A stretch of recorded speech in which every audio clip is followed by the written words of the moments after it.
पहले संभल, फिर अजमेर और उसके बाद बदायूं, और बदायूं के बाद अब जौनपुर की खबर ने दिल्ली के जमा मस्जिद के शाही इमाम सैयद अहमद बुखारी को प्रधानमंत्री से अपील करने के लिए विवश कर प्रधानमंत्री मोदी से देश के मुसलमानों से बात करने की भावुक अपील अहमद बुखारी ने की है।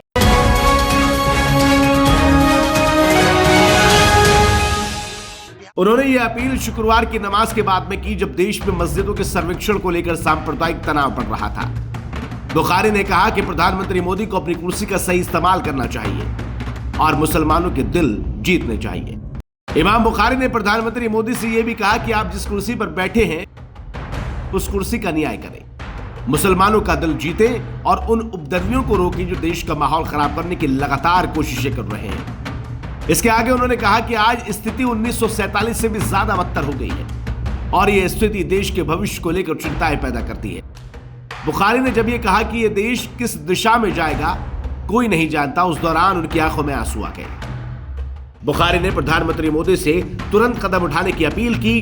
उन्होंने सुझाव दिया कि इस तनाव को दूर करने के लिए, सुलझाने के लिए 3 हिंदू और 3 मुसलमान को बातचीत के लिए आमंत्रित किया जाए। उन्होंने कहा कि देश के माहौल को सुधारने के लिए बातचीत की बेहद आवश्यकता है। यह अपील विशेष रूप से उस हिंसा के बाद में आई जो 24 नवंबर को उत्तर प्रदेश के संभल जिले में एक मस्जिद के सर्वे के दौरान हुई थी। संभल में 19 नवंबर को शाही जमा मस्जिद के सर्वे के दौरान तनाव बढ़ा था, जब एक याचिका के आधार पर दावा किया गया था कि इस स्थान पर पहले एक हरिहर मंदिर था। 24 नवंबर को भारतीय पुरातत्व सर्वेक्षण ASI की ओर से मस्जिद सर्वेक्षण के दौरान पत्थरबाजी की घटना घटी, जिसमें 4 लोगों की मौत हो गई और कई लोग घायल हुए। इसके बाद में फिर अजमेर का मामला छिड़ा और अजमेर के बाद में फिर बदायूं और अब जौनपुर। उसके बाद में बुखारी ने अपील की।